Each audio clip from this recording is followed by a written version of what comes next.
Okie dokie. I'm going to go ahead and kick us off. Before we hand it over to Mackenzie with her presentation, I'm just going to give you guys a few, just kind of welcome, some housekeeping, and kind of an overview of our company of Integrative Life Network and Integrative Life Center. So I'm going to share my screen really quick. And here we go. So again, welcome. This is the webinar, Nutritional Healing Approaches for Substance Use, Trauma, Mental Health, and Eating Disorders, led by Ms. Mackenzie Reeser. So this webinar is brought to you by Integrative Life Network, which is the parent company of Integrative Life Center. But in addition, under Integrative Life Network's umbrella, we have two programs in the United States, Sauna at Stowe, which is up in Stowe, Vermont, and then Integrative Life Center, which is here in Nashville, Tennessee, where me and Mackenzie work out of. And so we're going to be highlighting Integrative Life Center today, again, as that's where we are both located here in Nashville. And just a little bit about us, Integrative Life Center is an intimate, privately owned treatment center here in Nashville. We are dually licensed to treat adults struggling with mental health and substance use disorders. We believe our clinical superpower is treating co-occurring disorders from a trauma-focused perspective. ILC does offer a full continuum of care from residential all the way down to IOP, which is intensive outpatient services. We also do include dedicated residential services for women's eating disorders, which Mackenzie is a big part of, and our men's intimacy disorders. Exciting news, as of September 1st, we are officially in network with TRICARE East Humana. And so if you have any questions with how that works, how our insurance and network options work, feel free to visit that website that's at the bottom of your screen, integrativelifecenter.com. Or if you have any questions about client referrals, you can reach out to us at that email, admissions@integrativelifecenter.com. All right, everyone's favorite part, the housekeeping for CE reminders.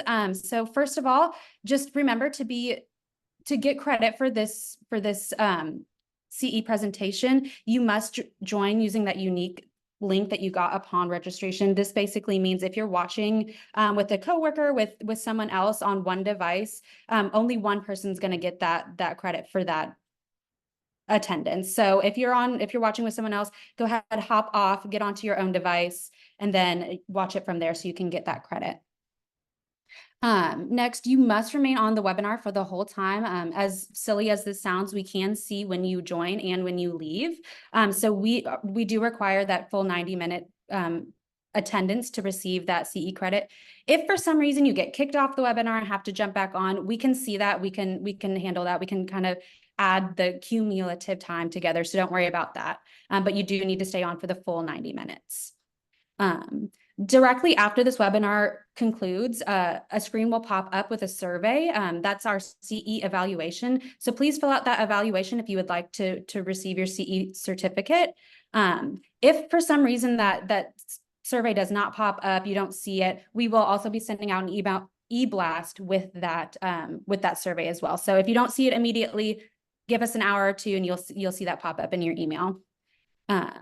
Certificate, pending on you completing the CE evaluation, certificates will be sent out by next Wednesday, September 25th. So be sure to get those CE evaluations in by then.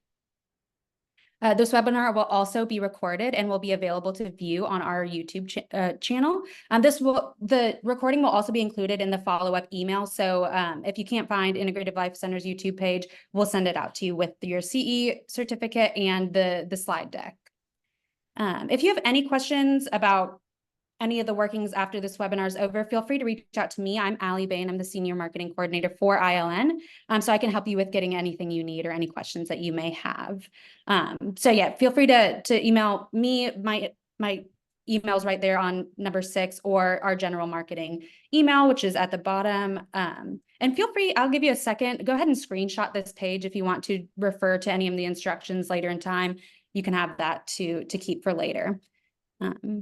Also, just one other note, sometimes our emails have been known to go to the spam folders. So if you don't see anything come through from us, just go ahead, quickly check your spam folders.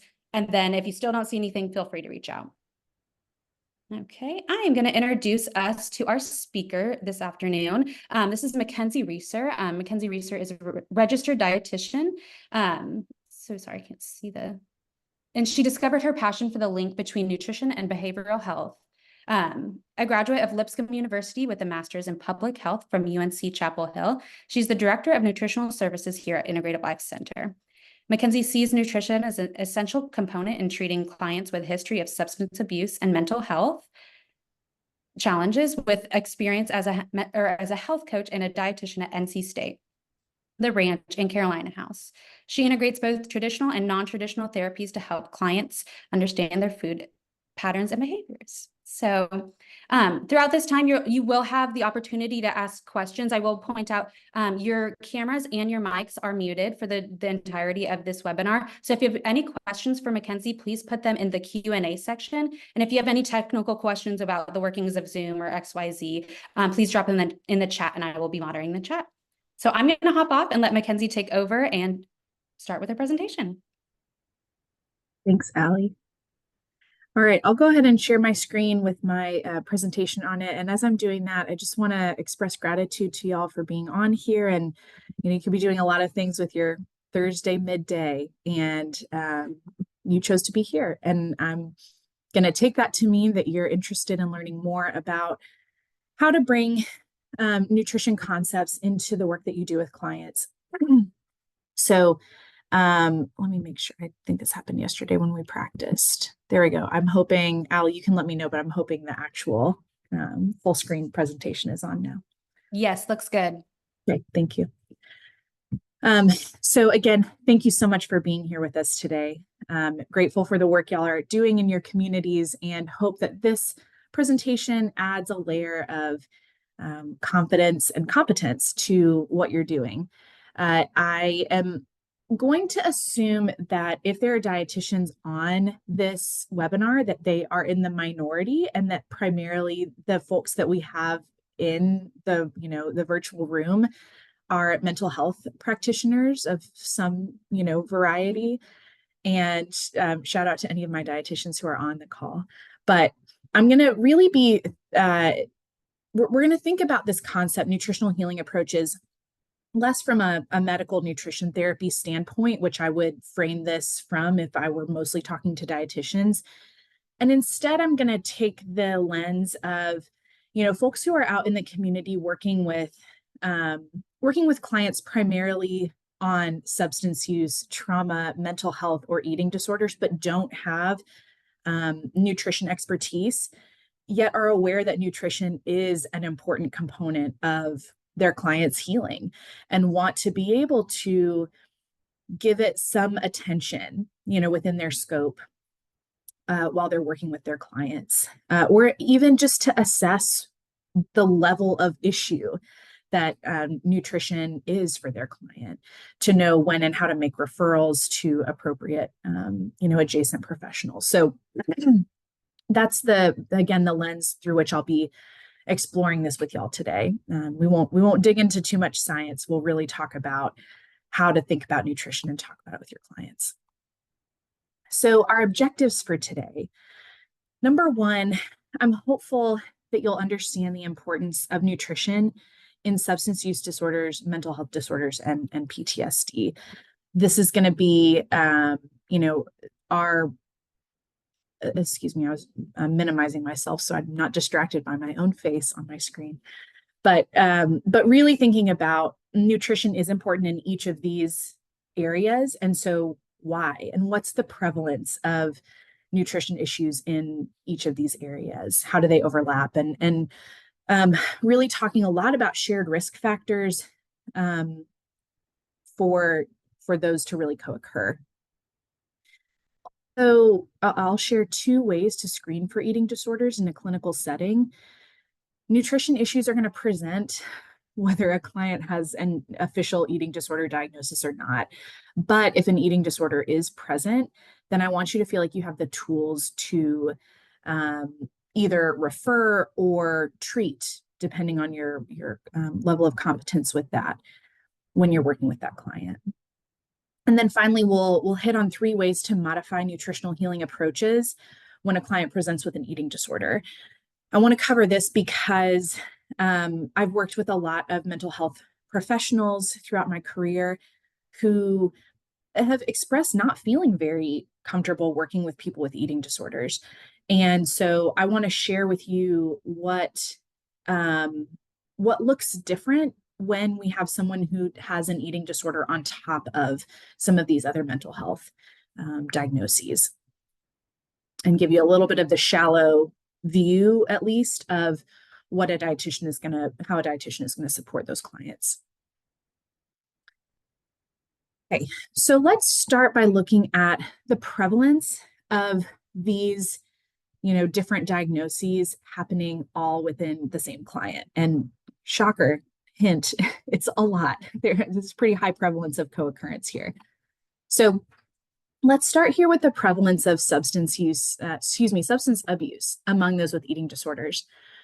For those with an anorexia diagnosis, we're looking at a prevalence of about 12 to 18% of clients also having substance use disorder diagnosis or meeting criteria for that diagnosis, even if they don't have it.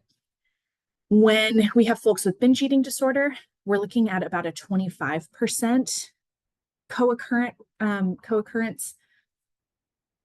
And then among folks with bulimia nervosa diagnoses, we've got a 30 to 50% co-occurrence of substance abuse disorder. That's really high. Even the lowest prevalence there with anorexia, that's, one in every, oh my gosh, I just set myself up to have to do math. One in every 8 clients that comes into your office that has an anorexia diagnosis is also going to have potentially meet criteria for a substance abuse diagnosis. So it's really important that we're aware as clinicians of, whether we're a nutrition professional, we need to be asking about substance abuse. Or if we're a mental health professional, we need to be asking about, eating issues. We've really got to check all these boxes as we're working with clients as far as assessment goes. And this data, which is from NEDA, a lot of the statistics I've pulled are from the National Eating Disorders Association, NEDA.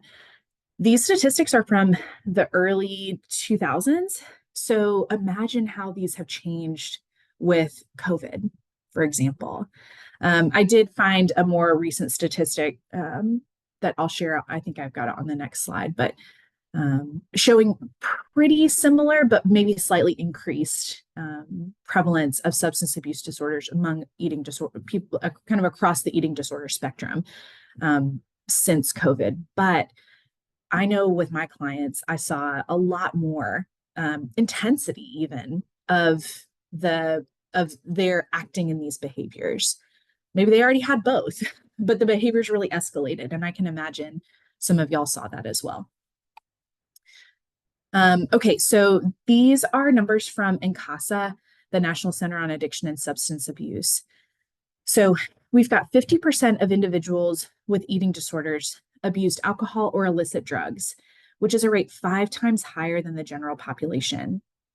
And then 35% of individuals who abused or were dependent on alcohol or drugs have a rate of eating disorders, a rate 11 times higher than the general population. So we've got eating disorders really showing that there's so much more risk for folks of engaging in multiple coping behaviors at the same time. So just really doubling down on the importance of screening for both when you're working with someone who comes in and they're like, hey, I'm coming in here because I've got a problem with alcohol, or I'm coming in to see you because I know I've got issues with food. We should always be asking about the other side of the coin. And here's my my note on that. So we've got a 2021 study published in the American Journal of Psychiatry that cited a major driver of mortality in patients with eating disorders is substance use disorders. Eating disorders and substance use disorders are each shown to be associated with higher rates of mortality, but the combination of anorexia, bulimia, or unspecified eating disorders with a substance use disorder is particularly lethal because the risks of death from one are added to the other. So once again, more emphasis on the importance of, not only are we saying, okay, it's likely that both of these are occurring at the same time, but we also have to think about the compounded risk of both occurring at the same time. So it's really, really necessary that we find out what's going on with our clients around these issues. Okay, let's look at some commonly abused substances for folks who may have eating disorder diagnoses. But I want to also, we're going to look at this through the lens also of just people who have, nutrition issues. These are a lot of the substances that are going to be commonly abused. We're going to think about why would someone with with disordered eating behaviors or patterns abuse these substances. And we're also going to think about, for folks who abuse these substances, maybe unrelated to an eating disorder, how might that affect their nutrition status? So you might have someone come into your office and say, I'm really struggling with excessive alcohol use, or I've, recently been prescribed an amphetamine. Then you're going to want to think about what nutrition issues are potentially going to come from this. And then vice versa. I'm really struggling with my eating habits. You might want to ask about some of these specific substances. Okay, so let's start with caffeine. Caffeine is often abused by folks who struggle with body image distress, who struggle with eating disorders because of this desire to suppress appetite.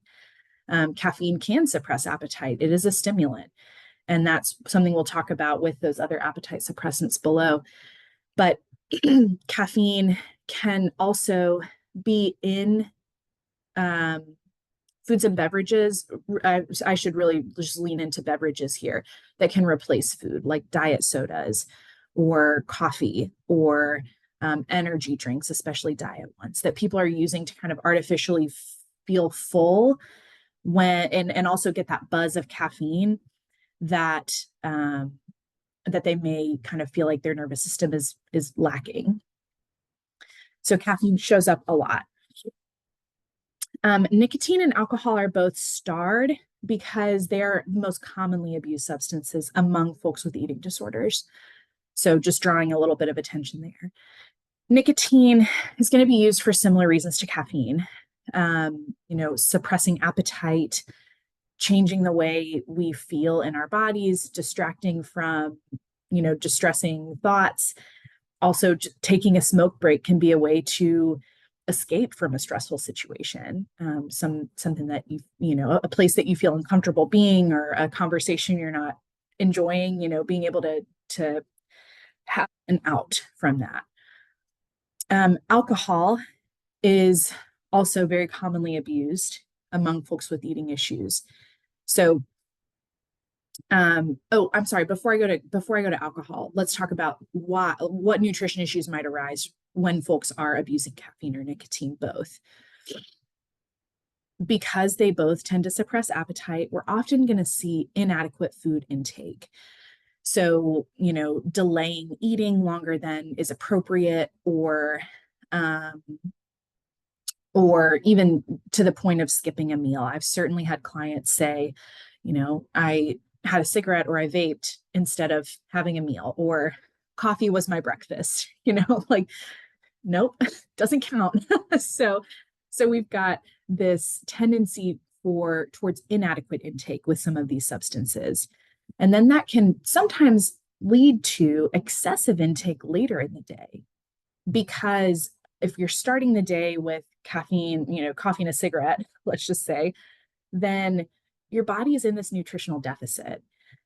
And eventually that's going to catch up with you as far as, seeing increases in hunger cues, increases in food cravings that happen later in the day. That's really common. Okay, so now let's move into alcohol. Why would someone with disordered eating patterns or behaviors abuse alcohol? I put on here the term drunkorexia. I am not a fan of like pseudo diagnostic portmanteaus. So I do not use this term clinically, but I put it on here because it's one that you may have heard. And I think it's just important for kind of just context. It's a term that you're not going to find it in the DSM, but you may have heard it used before. Alcohol can be used to replace food. So, and when you drink on an empty stomach, people will talk about how that alcohol feels like it hits faster and harder. So you get more, you get kind of more of the effects, like a more intense effect of alcohol when you have not had enough food to eat leading up to drinking. Drunkorexia comes into play oftentimes with like college age students who will experience disordered eating behaviors like food restriction and then also binge drinking on top of that. So someone who doesn't eat all day and then, binge drinks at night, just as an example. And I point this concept out because I think that there's sometimes this tendency, and I don't see this as much in mental health professionals that I've worked with for sure, but I think it's worth pointing out, there's sometimes this tendency to say like, this is just like typical college behavior, like poor nutrition and lots of drinking or other substance use. But food restriction, and sometimes it comes along with, maybe compensatory behaviors like purging, can really have a lot of malnutrition that come along with it. And then you add alcohol on top of that, which depletes nutrients, inhibits absorption of nutrients, and is a toxin, that's entering your body that your body has to really work hard to detoxify.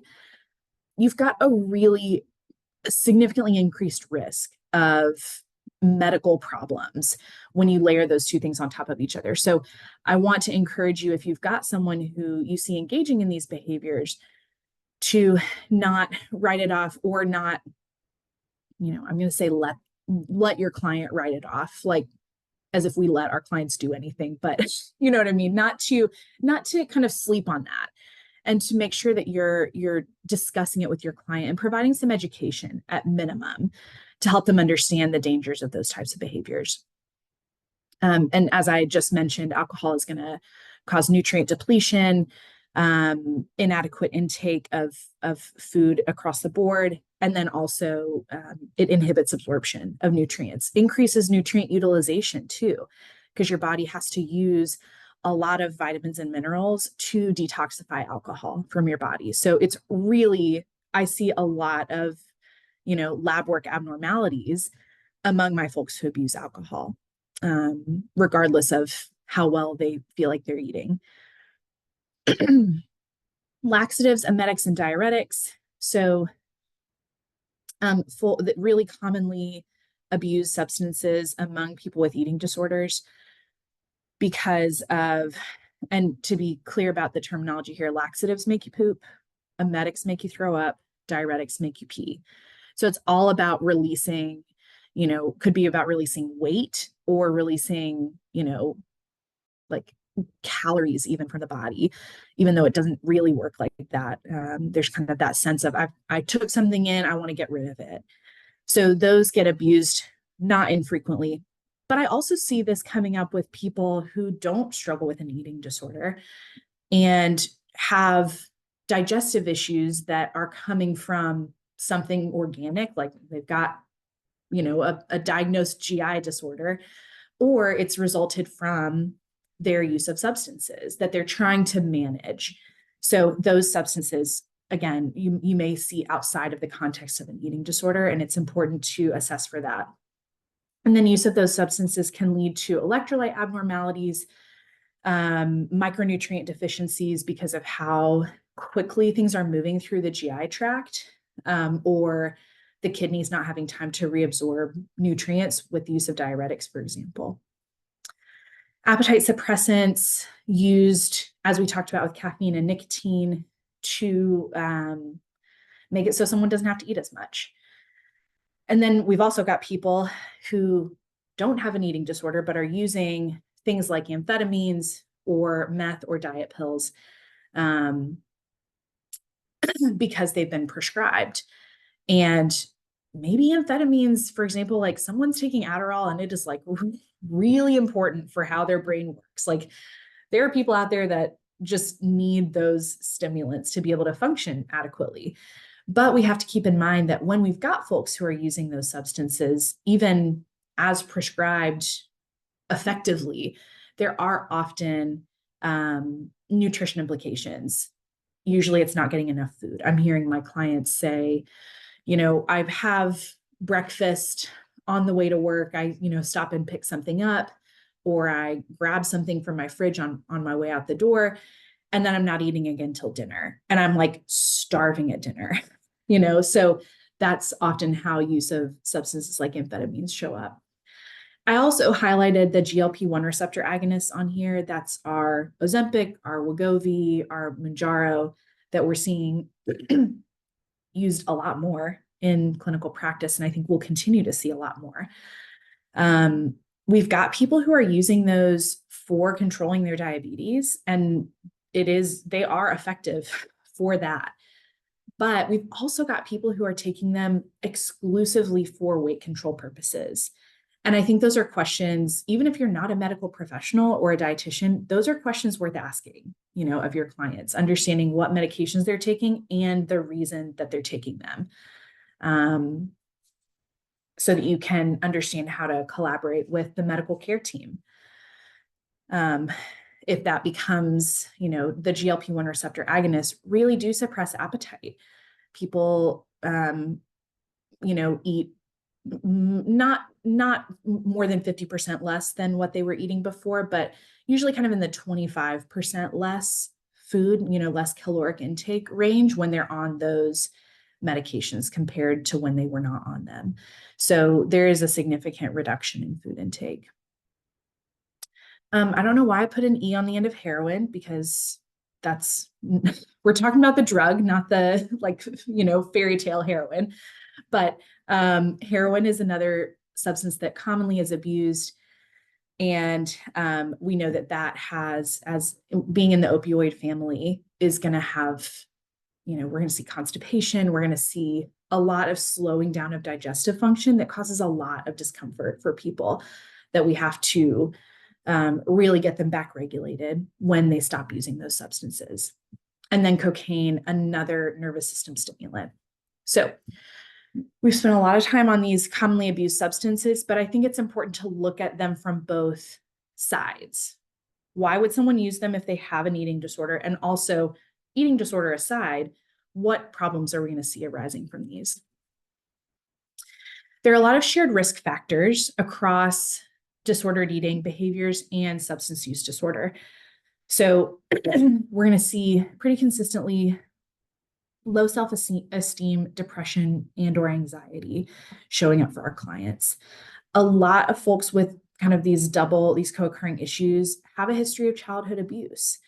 And so assessing for that and whether there's trauma reprocessing that needs to happen from that is going to be important. And then also from, you know, the perspective of a nutrition professional, understanding, you know, was food used as punishment or withheld from you as punishment? You know, what was your eating environment like? Were there times when you didn't have access to enough food or food that was safe? Where were you when you were eating? So asking some of those questions about experiences with eating as someone was growing up, because of how significantly those shape people's eating behaviors as adults. Another shared risk factor would be family history of eating disorders or addiction. One can lead to, you know, they can kind of contribute to each other. So maybe someone has a family history of an eating disorder and that person ends up with addiction, or vice versa, or they can each lead kind of parallel to each other. History of trauma. There are some shared brain chemistry pieces in here. I am not an expert in all of the ins and outs of that, but there are studies that show that there are brain chemistry similarities between folks who have eating disorders and abuse substances. And then proneness to messages from advertisers or media. That kind of lack of strength within one's own internal sense of self, their own sense of who they are, their values, their preferences even.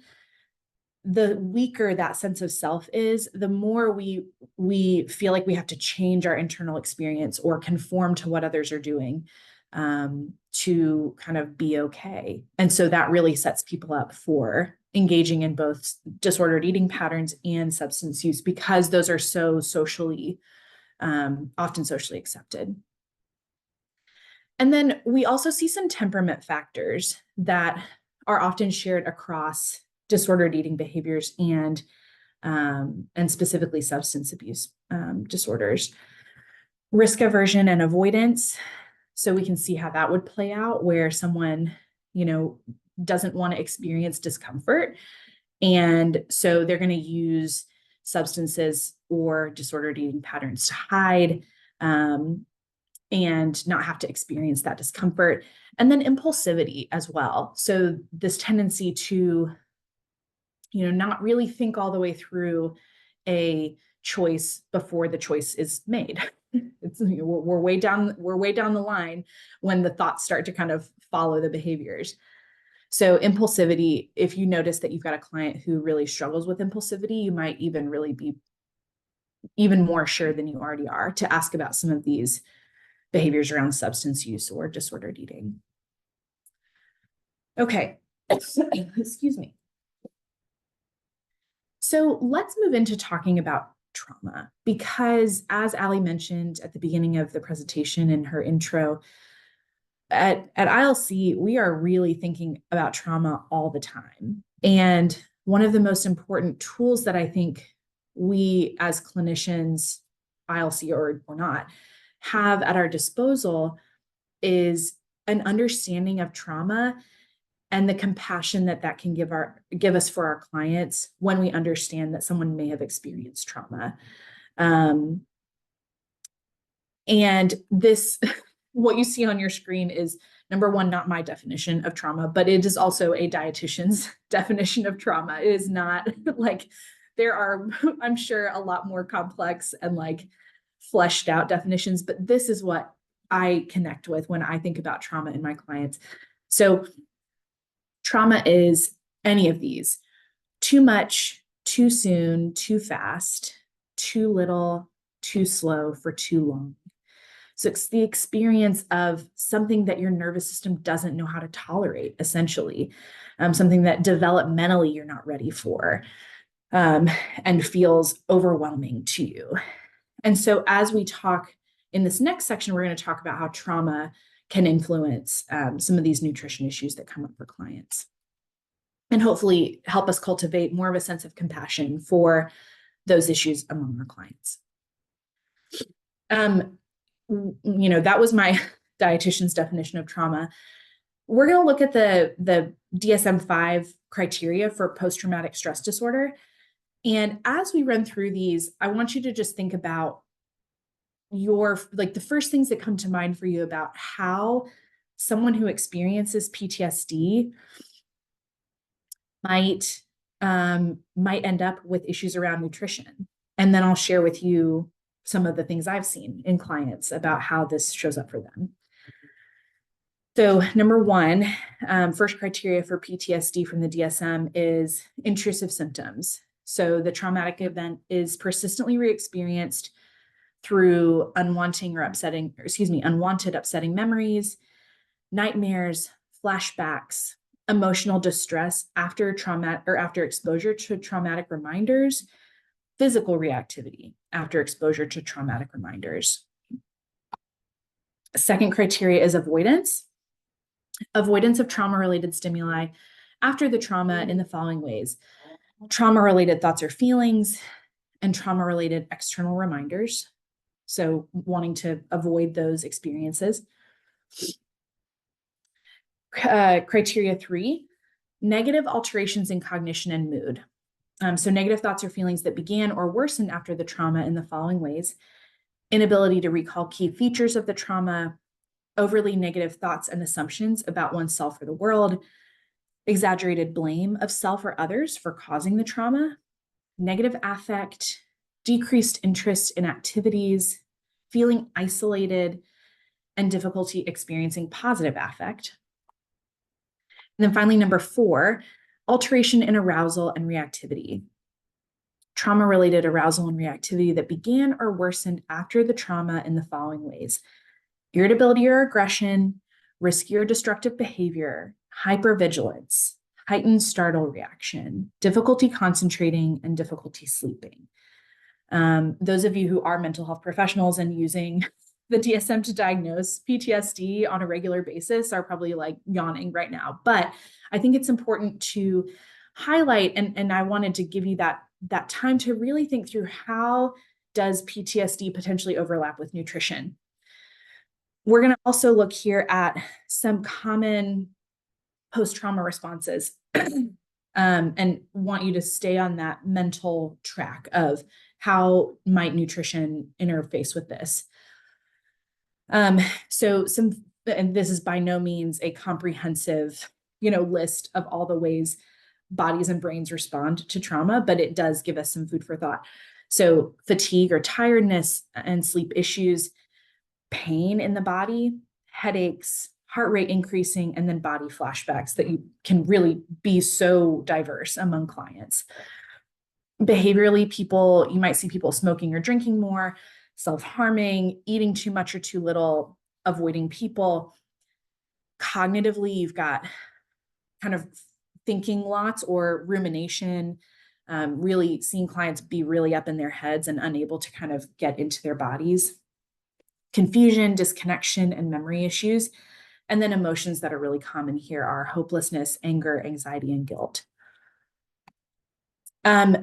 Stress, the stress that comes from, experiencing trauma in the body has some definite hormonal effects. And I listed some here, hormonal and neurotransmitter effects. So when we experience stress, our cortisol increases, and the follow-up from that is that's related to food. We've got lower leptin. Leptin is the hormone that, excuse me, one second.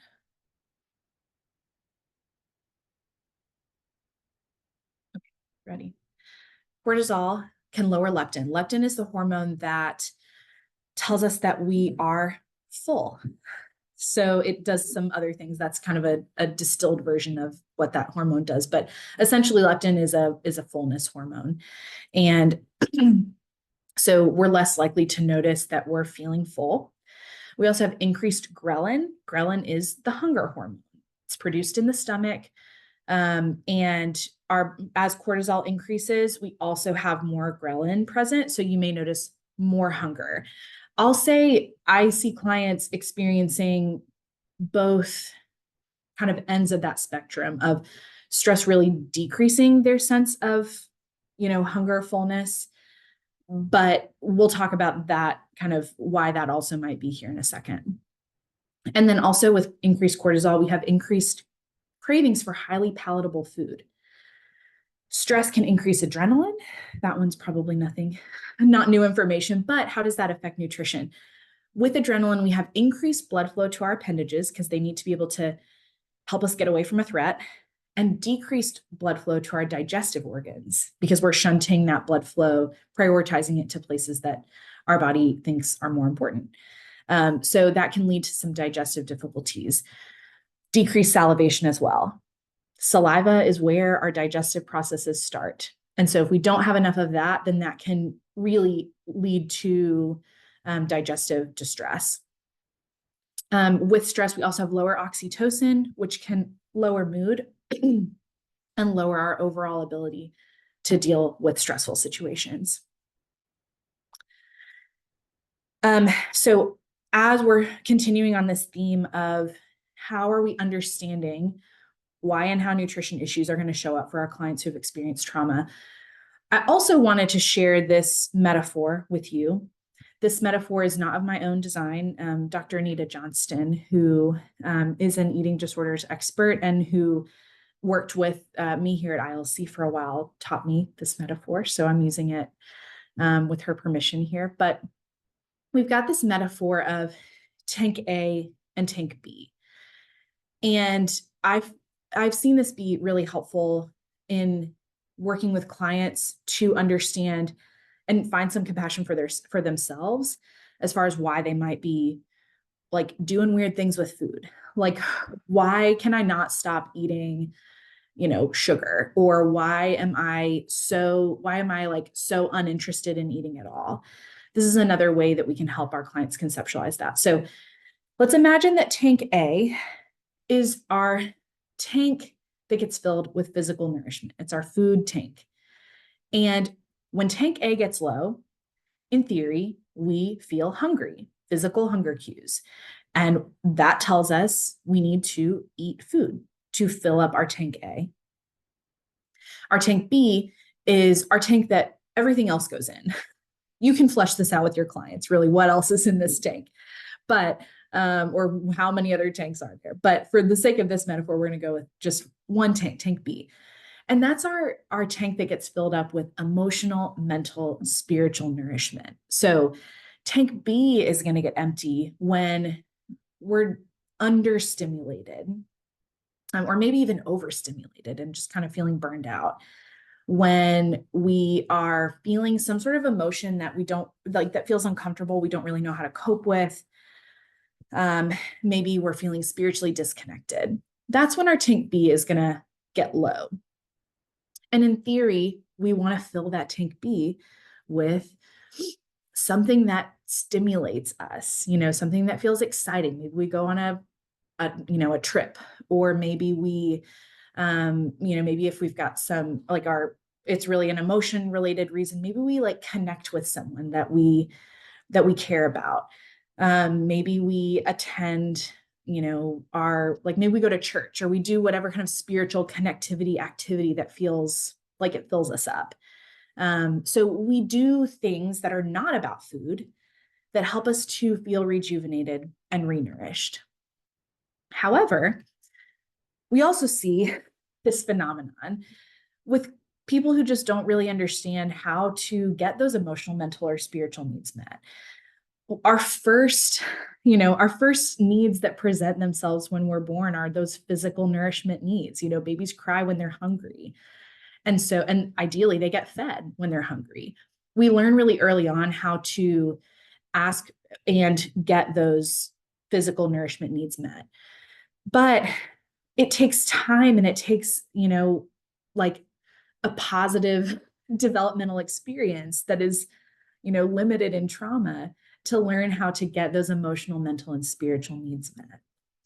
And we have a lot of like really clear physical nourishment cues, hunger, fullness, that often are very clear in our bodies, not for all of our clients all the time. And we'll get to that. But sometimes it's really obvious, like, okay, I'm hungry, I need to eat, I'm full, I need to stop eating. And we don't always know how to get those emotional, mental, or spiritual needs met. But in our minds, we have this idea that, okay, I'm feeling empty, I need to fill. I know that food will fill.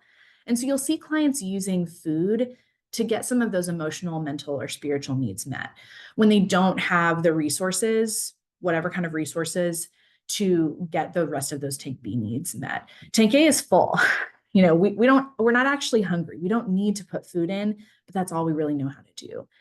So that's something else you can explore with your clients who you see maybe struggling with self-regulation and coping and, and food, and see what their sense of their tank A and tank B, how they kind of experience those different needs. Okay, so we've also got to talk about diet culture and the role of diet culture in how people learn to deal with food. So we've talked about how traumatic experiences can influence people's ways of regulating with food. We've talked about kind of some of the ways that substances can play out in the way people are nourishing themselves. But we've also got to take diet culture into account. Diet culture is described as persistent exposure to social messages, encouraging weight loss and moralizing food choices. And all of that can increase the shame that people experience around food. Diet culture can lead to people experiencing financial and social burdens because it can be expensive to buy the next, subscription to a diet plan, or buy, diet foods. I'm throwing out all the food in my house and I'm going to restart with all fresh, new things that are aligned with this new diet that I'm following. That's expensive.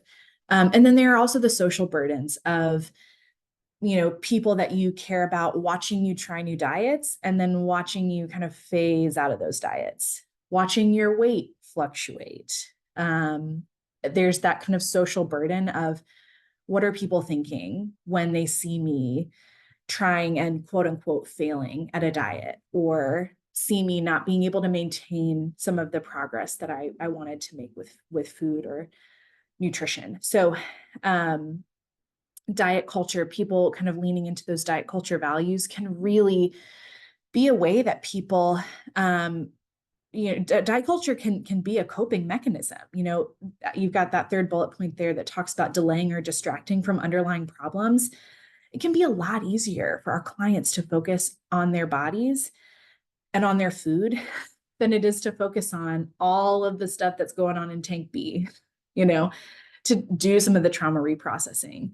And so I would also encourage you to be attentive with your clients to those potential dieting cycles that they're in and how that is taking up space for them. Does it really align with the things that they care about and the reasons that they are seeking treatment, or are those things becoming a distraction?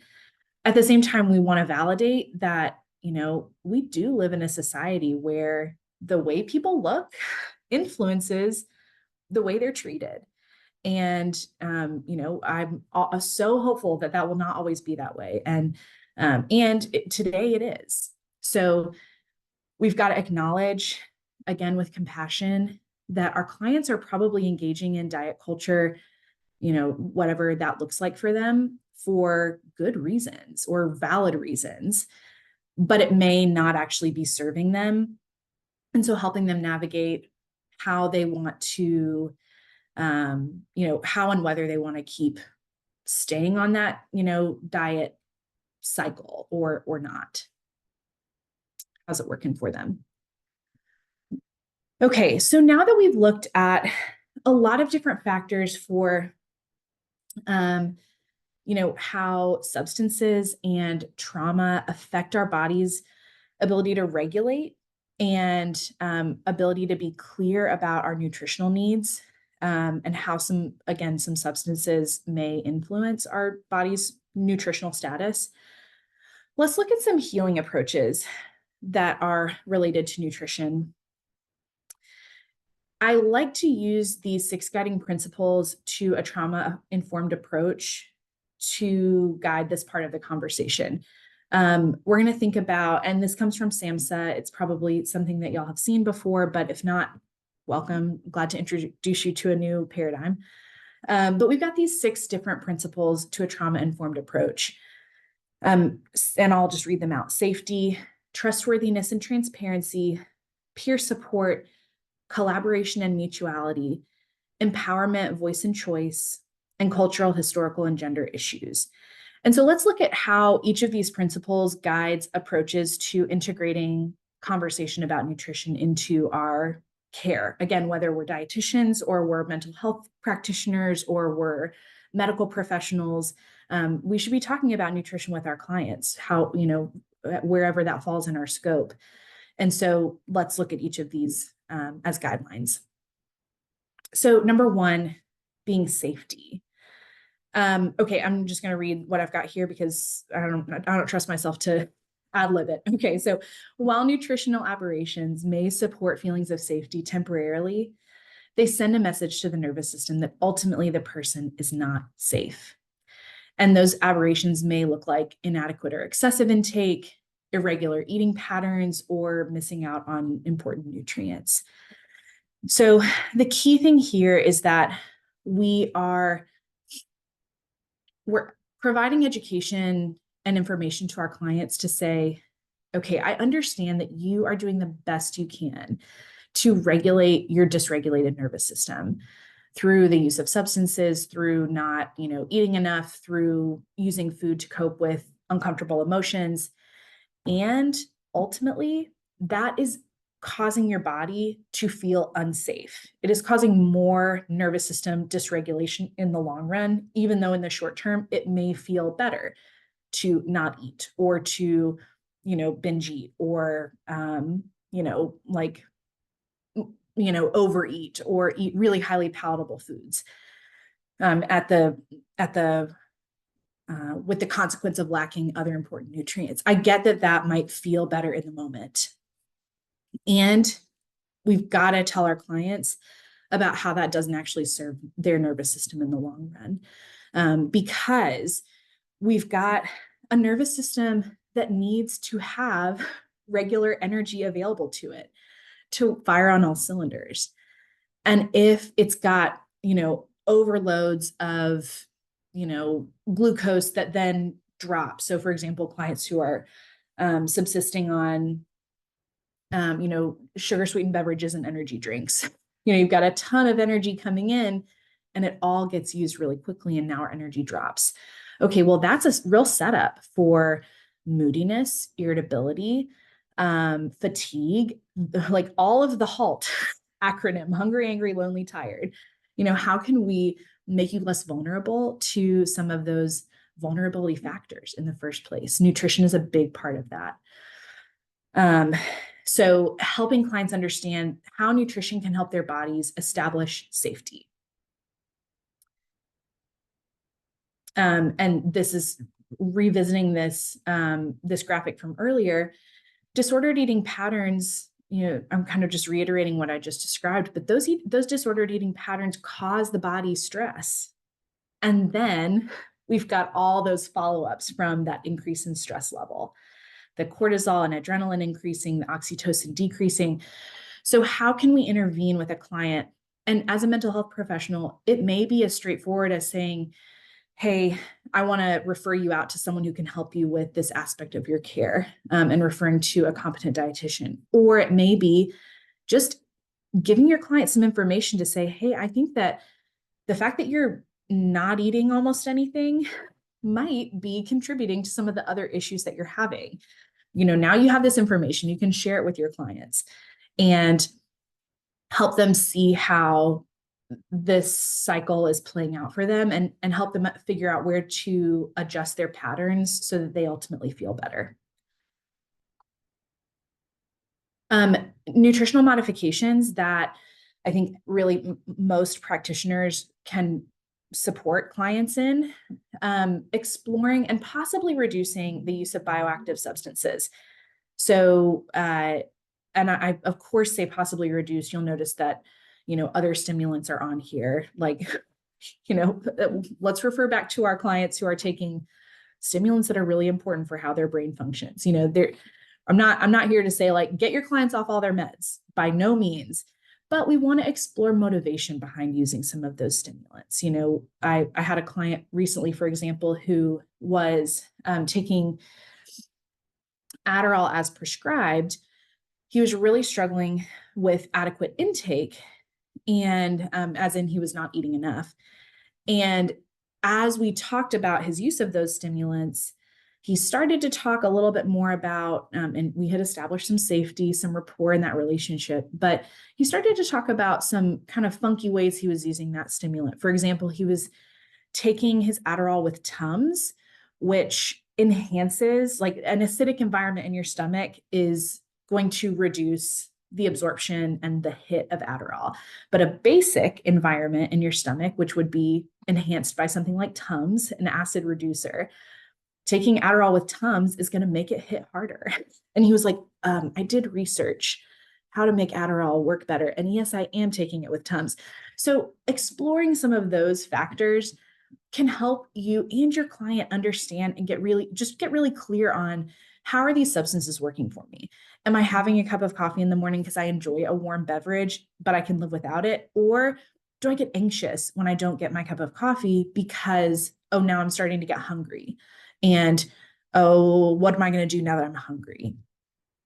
And to be really honest with you, I can't remember why I separated alcohol. Oh, no, I remember now. Because those first ones are kind of substances that rev up the nervous system, whereas alcohol is often a quieter for the nervous system. Like, it kind of cools or calms those racing thoughts or those intrusive, memories. It can kind of quiet those. The caffeine, nicotine, and other stimulants are more, uppers versus alcohol as a downer. So you may see different clients using those substances for different reasons.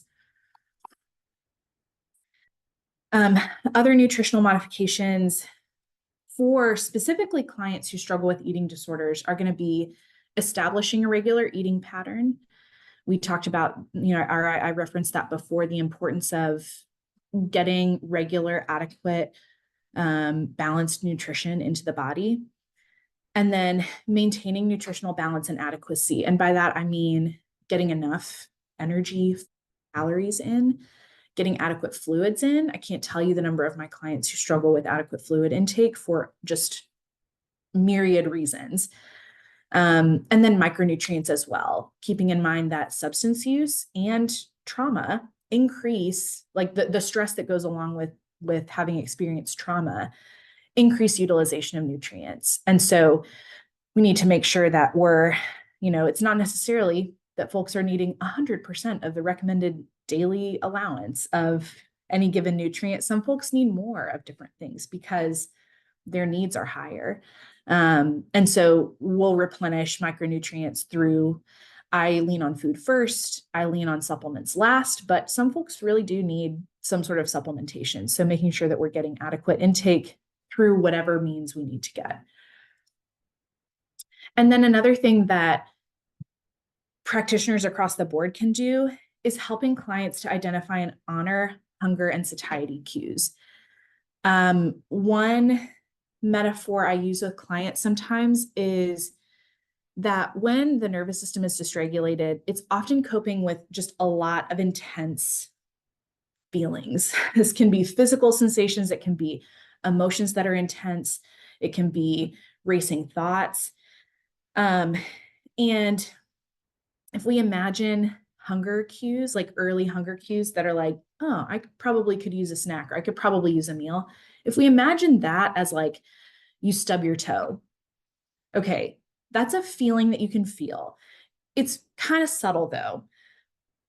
You imagine, on the other hand, that then someone comes and chops off your other leg. Which sensation do you think you're going to be more attentive to? The stub toe or the chopped off leg? Probably the chopped off leg, because it is a more intense feeling. And in this metaphor, it's like more life-threatening. So we're talking about people are not always able to identify those hunger and fullness cues because they're so subtle when they're early on. So I'll hear clients talk about like, I don't know I'm hungry until I'm ravenous and starving. Those are the clients who, if you're noticing people, talking about not eating throughout the day and getting stimulants aside, again, we've got kind of the, stimulants kind of artificially affecting appetite, but assuming someone's not on a stimulant, helping them identify hunger cues earlier on by connecting with their body. And same goes for satiety cues, slowing down the eating process, being present with your meals and with your body as you're eating so that you're able to know, when do I need to start eating and when do I need to stop eating in order to get adequate food into my body. When we talk about nutrition modifications, I think it's really important to bring up shame. If you haven't already seen this with your clients, if talking with them about nutrition is maybe new to the way you practice, you'll soon find that people do carry a lot of shame around their eating patterns. They'll often caveat like, oh, I know this is really bad, but I do it anyway. And I like, oh gosh, don't judge me. I had that XYZ for dinner last night. People want to kind of, they feel the need to explain themselves around food because of the shame that they learn to carry. Food gets really moralized in our society, and people pick up on that. So anytime we're talking about food, an extra dose of compassion, curiosity, and non-judgment is really important. And so if you're going to start talking to clients about nutrition and you haven't, you can, be explicit about that. Like, hey, I want to ask you some questions about food. I know that, you don't even have to reference your client, but like, I know that a lot of people carry, baggage and have like big feelings about their eating habits. I want to be really clear that I'm asking these questions with no judgment, no expectations. I really am just curious about how and if the way you're eating is influencing, some of this other work that we're doing. So bringing that and then actually feeling that, if you've got your own really intense beliefs around food or nutrition, maybe do some work on those before you start bringing this into the conversation with clients, because they'll be able to sniff it out if you actually are judging them when you're asking them about food. So, and we don't want to do more harm than good. So if you feel ready to have these conversations, be explicit, and really embody a sense of non-judgment when we talk about food. Okay, so on to the rest of our trauma-informed, principles of trauma-informed care. The second one is trustworthiness or transparency and trustworthiness. Here, I see these playing out when we talk about nutrition by being really clear about the recommendations that we're making. So, I often will say to clients, this is a change that I'm going to recommend that, you're not going to like die if you don't make this change, but I do think you're going to feel better. Or, this really hasn't been studied that clearly, or that kind of in depth, but it's not going to hurt you to make this change and it could help.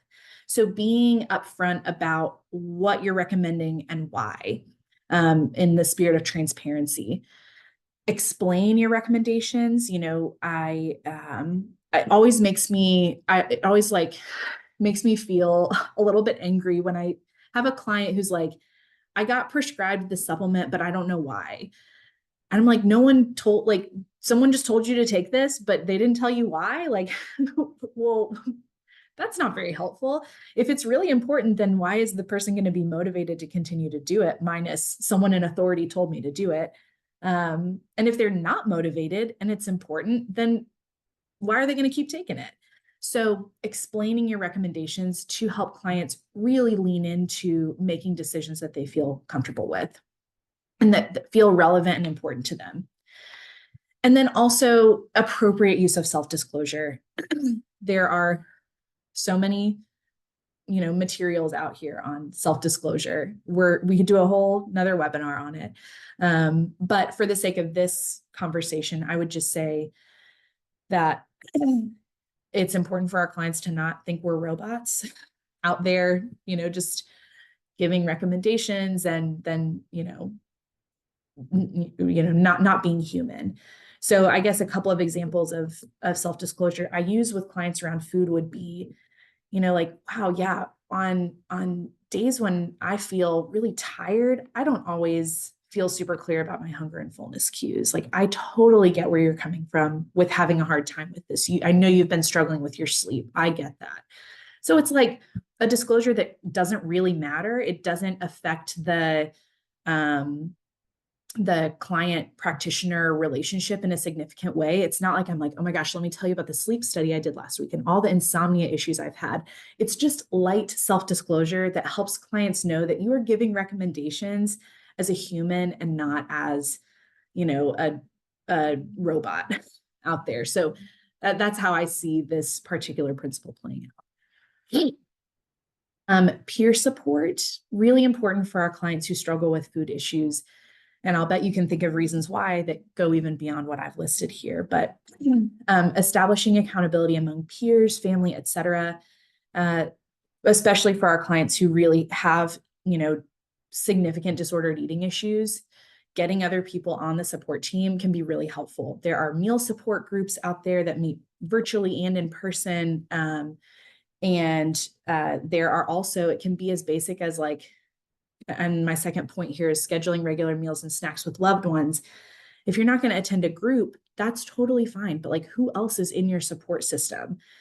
If someone has really strong family or friend support, it might be calling them up during a meal and kind of having I've got Monday night dinner with my, cousin or whoever it is that is going to be a kind, compassionate support person for you at the times that you struggle.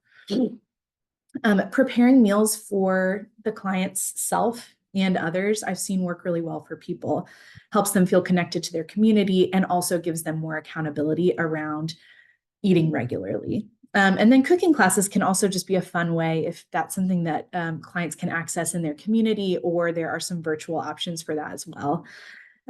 Just starting to make food fun versus feeling so burdensome, and also helping clients get confident with their ability to prepare food. It can be so intimidating for people who just don't have those skills, and it can be stressful. If you've ever started cooking as an adult, knowing like, oh my gosh, this is not as easy as the Food Network chefs make it look, it takes practice to get those skills down. So giving resources for people to know how to do some of these things we're asking them to do. Collaboration and mutuality. So important to listen well to our clients and really hear them saying, hey, this is working for me, this isn't. We also keep in mind that it's important to check in often for clients' comprehension of what we're recommending or what education we're giving them. We're inundated with information all day long, and want to make sure that whatever we're providing clients is actually landing with them, so that you're not wasting both of your times. So some of my favorite check-in questions are, how is this landing with you? How can I clarify? What do you make of that? Or what am I missing? And those are just kind of classic motivational interviewing, provide elicit questions. So those are, I do find those to be helpful in making sure that clients really feel like they are there with you. You're not just, a person giving them recommendations and then moving on. You really care to make sure that they know what you're saying. Empowerment, voice, and choice. This one I see playing out through meeting your client in the middle.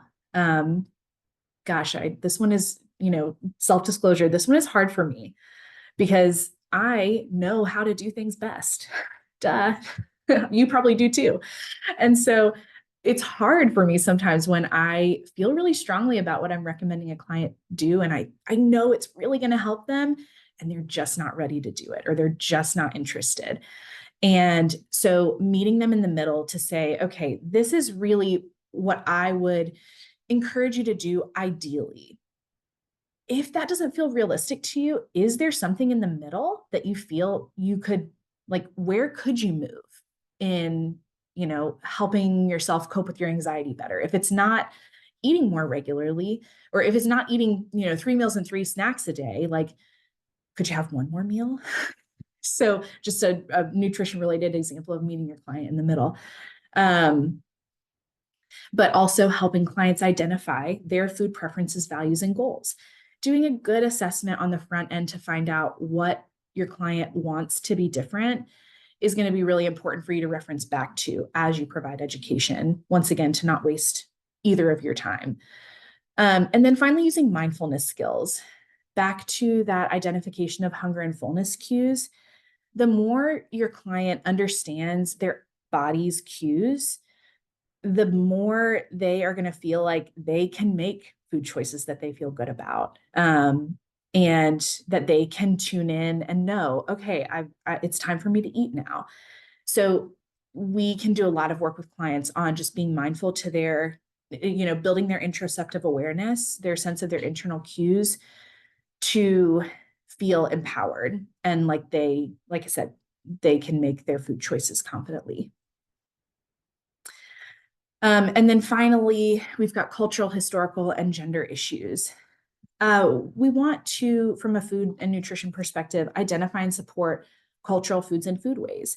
I'm going to, again, self-disclosure and be honest, I had a client call me out yesterday because I was talking about sweet potatoes in a group and that they're really rich in vitamin A, which they are, if you didn't know. And she was like, well, Korean sweet potatoes are different. They are not orange, because I was saying, oh, foods that are orange, like sweet potatoes, are going to have a lot of vitamin A in them. And she was like, well, not Korean sweet potatoes. And I was like, I don't know what a Korean sweet potato looks like. So I had to have a moment of humility to say, oh my gosh, I'm only thinking about yellow American sweet potatoes. And that's not always what everyone knows. So we've got to be aware and ready to be humble to learn about what our clients' food experience is like. And Exploring food history should be done by any clinician, I think.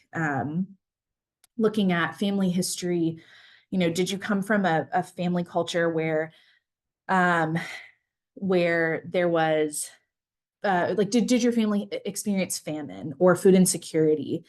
Have they always had abundant food resources? And how has that generational burden or privilege carried forward for your client?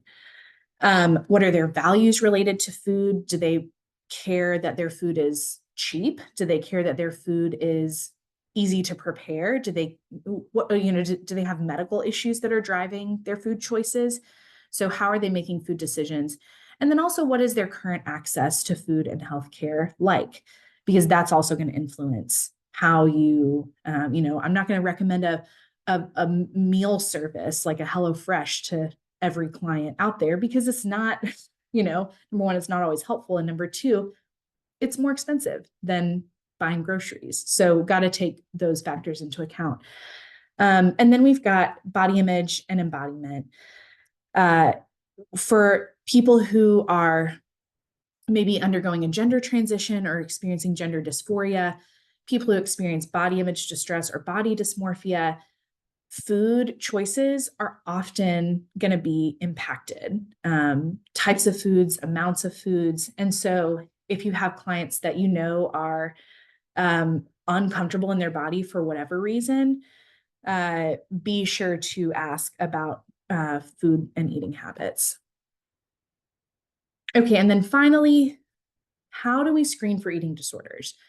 As you're starting to talk more to your clients about food and nutrition issues, you may start to wonder, okay, this person doesn't seem to be eating super well, but is there an eating disorder here as well? So I want you to have some screening tools for that. Questionnaire is a really commonly used questionnaire. It is highly valid. 2 or more positive answers have been shown to provide clinically accurate eating disorder diagnoses. So those questions are listed here. Do you make yourself sick? I.e. vomit, because you feel uncomfortably full? Do you worry that you've lost control over how much you eat? Have you recently lost more than 1 stone or 15 pounds in a 3-month period? Do you believe yourself to be fat when others say you're too thin? And would you say that food dominates your life? Very straightforward questionnaire, yes or no questions. You can give your client this questionnaire, have them fill it out and bring it back, or you can administer it in a session. So pretty straightforward. Another potential screening tool is the eating attitudes test, or the Eat 26. As you might imagine, it's a 26-item questionnaire. It's free, it's easy to score, it's available online. It can be self-administered. I would recommend that a clinician administer it, because there's some biometric data, height and weight. It asks for highest weight and ideal weight. It also puts gender in a binary, male or female, like, are you a male or are you a female? And so not appropriate for every client. And I wouldn't want to just be like, hey, here's the link to fill out the Eat 26, and then have someone get, dysregulated because, they before they even answer the questions, because they don't feel like it really applies to them. So I often recommend either taking out the biometric data and you can add it in yourself based on some of the stuff you already know about your client, and then just self-score it, or just be really mindful about which clients you're giving it to take for themselves.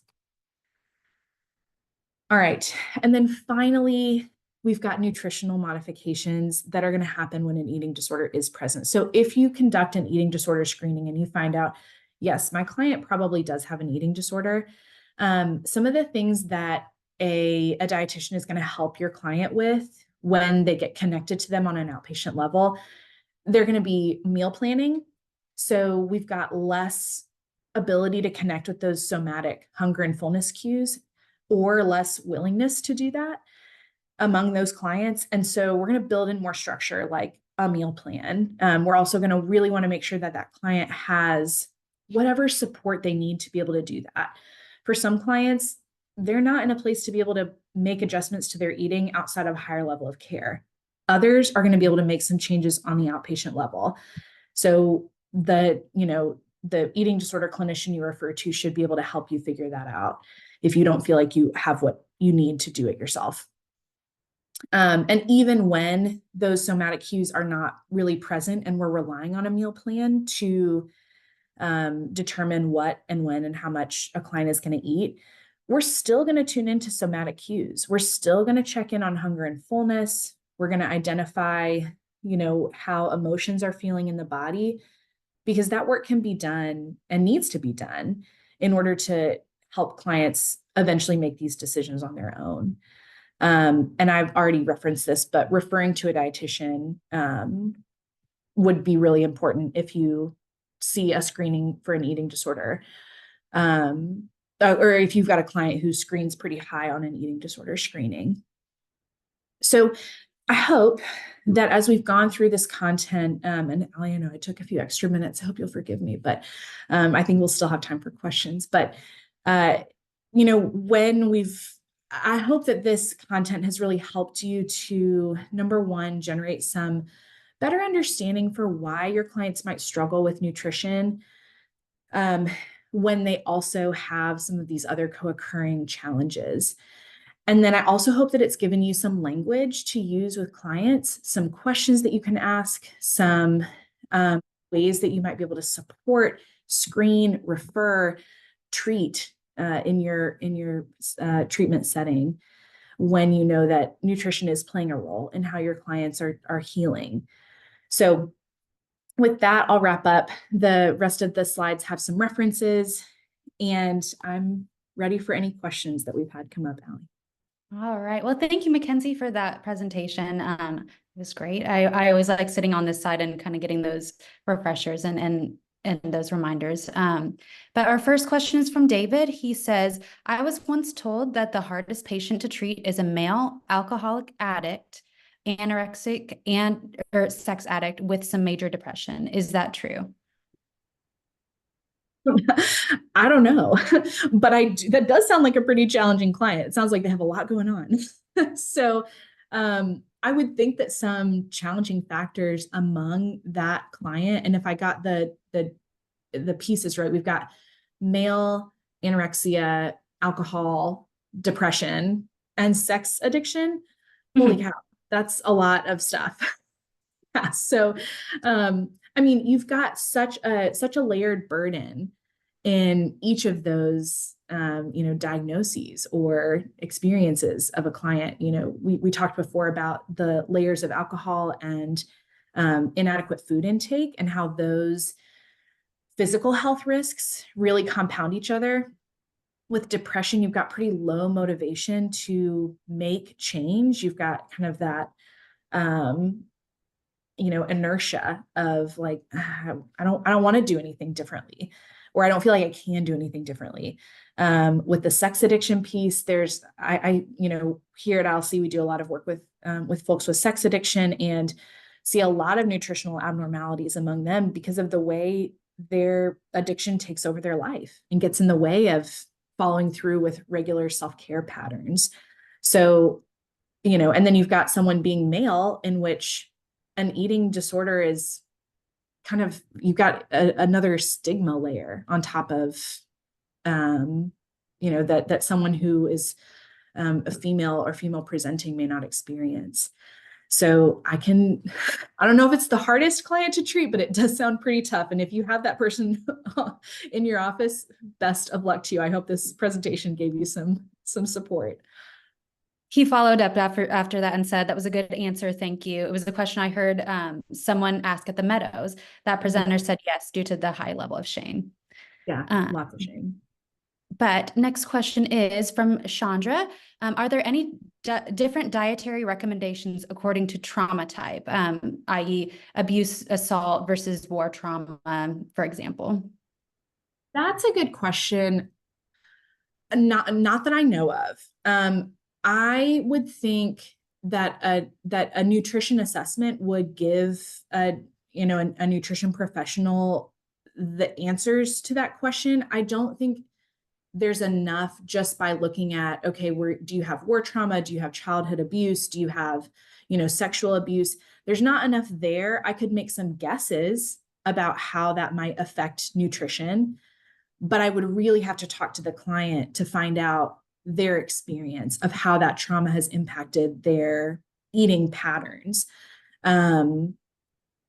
So not just with those those taglines of information. Yes. Sandy says, I work in a PHP IOP program, so our patients are with us for just hours instead of the residential level of care. And yet I find it difficult to convince them that coffee or an energy drink is an insufficient breakfast.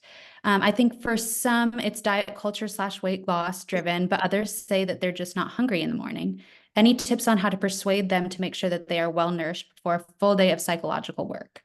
Yes, I can relate to that challenge and certainly have clients, communicating that same stuff. Not feeling hungry in the morning is really common. And as a dietitian, I often am recommending it because we also have PHP, IOP levels of care. So you've got clients who are here for a pretty intensive day, but you don't have them, like all the time to talk to. So with those clients, number one, I'm providing education to say, like, hey, you do have a full day of psychological work. Your brain needs a consistent supply of glucose, and your energy drink is going to lead to that spike of energy and that crash. I try often to help them to make a bridge from, okay, you're doing an energy drink, so that's a liquid. So could we maybe do like a smoothie instead? That gives you, it's kind of the same, like easy to digest, doesn't feel super, super filling, but it's giving you more nutrition than what you're getting with that energy drink. And you don't necessarily have to give up your energy drink. It's not necessarily making a swap. It's maybe adding something in. The other piece that I provide education on with my clients is that our hunger and fullness cues adapt to our behaviors, like it or not. And so if you have not trained your body to eat regularly at a given time of day, often you're not going to feel those cues, in part because you're not used to tuning into them, and in part because your body is like, well, they're not going to eat. So why waste our energy giving them a cue to do something? But with regular eating at a given time, you can help your body get back into a rhythm of producing the hormones and the digestive enzymes to kind of encourage them to eat more regularly. So once you get started, it often is easier over time. So those would be the few pieces I would share on that one. Okay, we have time for, I think we'll do, two more with our 5 minutes left. Edward says, does alcohol stimulate hunger? Does alcohol stimulate hunger? Yes, it does. And so we do see it. Yes. And then if you drink to the point where you're blacking out, well, you're not going to know that you're hungry. So, a few drinks really does, even just one drink can stimulate appetite. And it is also going to disrupt sleep. It's also going to disrupt, the balance of your neurotransmitters and the hormones in your body. So it has a lot of effects, but appetite stimulation is one of them. Yes. Okay, Rebecca says, I work with someone who struggles with overeating and has no desire to adjust her sugar and fast food intake. It's becoming a medical issue with weight gain, and she receives residential services in a group home. Any suggestions aside from education? Well, I think, I hear you aside from education, but I think education, when you have someone, and this also goes back to motivational interviewing concepts, when you have someone who doesn't want to change, you can't make them change. And interventions for contemplative or pre-contemplative stages of change, like it sounds like your client is in, those are education and building a support system. So you can encourage her to be part of communities as much, and without knowing kind of exactly what her situation is, encouraging her to be part of communities that maybe that's not part of their routine, eating fast food all the time. But there is also I do end up falling back on education with those clients who I don't see being really interested in change. To say like, hey, this like, and also getting them to kind of voice some of their own insights that they've had. You tell me, how do you think this is affecting your life? How can I support you in thinking about other ways that you might be able to cope with your emotions, assuming the overeating is related to an emotional issue. So I think providing education, we shouldn't overlook that, and is often the most appropriate type of intervention we can do. But then also giving clients the opportunity to not feel like they're being told what to do or preached at. Not that that's the way you're going about that, Rebecca, but clients are often sensitive to that, especially when it comes to nutrition, but really feeling like they are coming up with their own reasons to change and their own solutions as well, that feel like they work for them the best. But those are really tough clients where you're like, I know they feel so much better if you change this, and they just do not want to. So just want to encourage you to get some support with your own reactions around that client, because gosh, they will get in your way every time of being able to really provide the best care that you can if you're triggered by your client. So that's the other piece of advice I would offer. So just for timing's sake, we do have a couple unanswered questions, but and they're good questions. So Mackenzie, I might get with you kind of in the next couple of days and maybe record some answers to these questions. But for now, we're going to go ahead and conclude. Thank you again for joining us and taking the time out of your busy schedules to be with us. It's meant the world, and we hope that you found this afternoon very insightful. Again, I will be sending out CE evaluations are on the page right after you close out, and a follow-up email, and then CE certificates will come out next week. All right, thank you guys. Thank you. Have a nice day.